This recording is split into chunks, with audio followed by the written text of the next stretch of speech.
Grabe, sobrang daming questions sa comment section ko. Nakakaloka.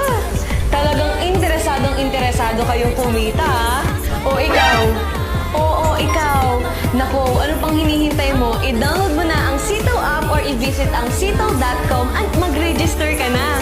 At syempre, huwag mong kakalimutan ang referral code ko dahil hindi ka makakapag-register kung hindi mo gagamitin ang aking referral code. Para sa iba na nakapag-register, nakapag-recharge, nakapaglagay ng product sa shop nila, and nakapag-process ng orders, eto na ang hinihintay nyo.